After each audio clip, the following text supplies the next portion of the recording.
News చూస్తున్నాం. పెద్దపల్లి జిల్లా రామగుండంలోని Singareni medical కాలేజ్లో విద్యార్థులు అస్వస్థతకు గురయ్యారు.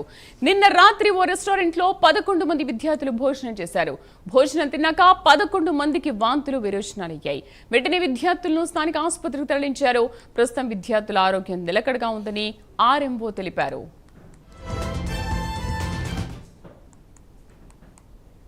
ఈ రోజు మా హాస్పిటల్లో సిమ్స్ కాలేజ్ నుంచి 11 స్టూడెంట్స్ అడ్మిట్ అవ్వడం జరిగింది. కారణం ఏంటంటే ఈ 11 మెంబర్స్ బర్త్డే సెలబ్రేషన్ చేసుకొని బయట ఫుడ్ తెచ్చుకొని హాస్టల్లో తిన్నారు. దానివల్ల వీళ్ళకి వామిటింగ్స్, మోషన్స్, ఫీవర్ వచ్చింది. సో ఫుడ్ పాయిజనింగ్ అయిన వల్ల వీళ్ళు సిక్ అయ్యారు. అందరు స్టేబుల్ గా ఉన్నారు, ఎటువంటి సీరియస్నెస్ లేదు. సో అందరికి ట్రీట్మెంట్ జరిగింది. సో ఈ 11 మెంబర్స్ కూడా కేరళ డిస్ట్రిక్ట్ వాళ్ళు. సో వాళ్ళు ఫంక్షన్ చేశారు, సెలబ్రేట్ చేసుకొని ఫుడ్ బయటది తీసుకున్నారు కాబట్టి వాళ్ళకి ఫుడ్ పాయిజనింగ్ అయింది.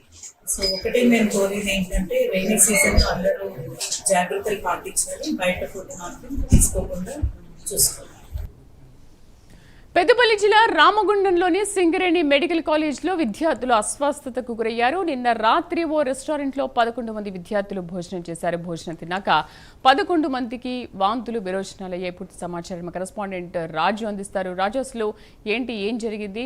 అక్కడ ఫుడ్ పాయిజన్ అయిందని చెప్తున్నారు. ప్రస్తుతం విద్యార్థుల పరిస్థితి ఎలా ఉంది? మరి పోలీసులకు ఫిర్యాదు చేశారా లేదా? శ్రీదేవి, పెద్దపల్లి జిల్లా రామగుండంలో సింగరేణి మెడికల్ కళాశాల విద్యార్థులైతే అస్వస్థకు గురైన ఘటన అయితే జిల్లా వ్యాప్తంగా కలకలం రేస్తోంది. అయితే సిమ్స్ కు చెందిన 11 మంది విద్యార్థులు ఒకేసారి వాంతులు, విరేచనాలతో బాధపడుతూ ఆసుపత్రిలో చేరడం ఆందోళనకైతే గురి చేస్తుంది. ప్రాథమిక సమాచారం మేరకైతే మెడికల్ కళాశాలకు చెందిన ఒక విద్యార్థి పుట్టినరోజు వేడుకల సందర్భంగా విద్యార్థుల బృందం గోదావరిఖనిలోని కవిత థియేటర్ సమీపంలో గల శ్రీనగర్ కాలనీలో ఉన్న ఒక ప్రైవేటు రెస్టారెంట్ లో అయితే బిర్యానీ తిన్నారు. అనంతరం హాస్టల్ కు చేరుకున్న కొద్దిసేపటికే పలువురు విద్యార్థులు అయితే అస్వస్థకు గురై వాంతులు, విరోచనాలతో అయితే ఇబ్బంది పడడం అయితే ప్రారంభించారు. అయితే పరిస్థితి విషమించడంతో వెంటనే అప్రమత్తమైన ఇటు కళాశాల యాజమాన్యం, సహ విద్యార్థులు బాధితులను అయితే గోదావరిఖని ప్రభుత్వ ఏరియా ఆసుపత్రికి అయితే తరలించారు. ప్రస్తుతం ఆసుపత్రిలో వైద్యుల పర్యవేక్షణలో అయితే చికిత్సను అయితే కొనసాగుతుంది. ఇటు విద్యార్థుల ఆరోగ్య పరిస్థితి నిలకడగా ఉందని, ఎలాంటి ప్రాణాపాయం లేదని ఆసుపత్రి ఆర్ఎంఓ కృపాబాయి అయితే వెల్లడించారు. ఇటు అంతేకాకుండా బాధితులు అందరికీ అవసరమైన వైద్య సేవలు అందిస్తున్నామంటూ కూడా ఆమె తెలిపారు.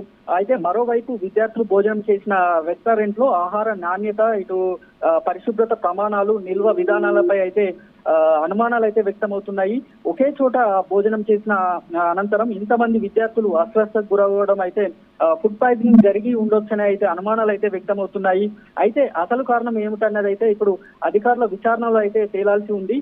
మొత్తానికి ఈ ఘటన నేపథ్యంలో ఇటు ఫుడ్ సేఫ్టీ అధికారులు, ఇటు వైద్య ఆరోగ్య శాఖ అధికారులు రెస్టారెంట్ లో అందించిన ఆహార నమూనాలను అయితే సేకరించి పరీక్షించే అవకాశం అయితే కనిపిస్తుంది.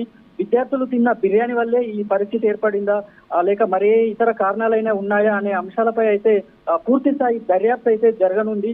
ప్రస్తుతం విద్యార్థుల ఆరోగ్య పరిస్థితి నిలకడగా ఉండడం ఊరటనిచ్చే అంశం అయినప్పటికీ ఈ ఘటన రామగుండంలో ఒక చర్చనీయాంశంగా అయితే మారింది.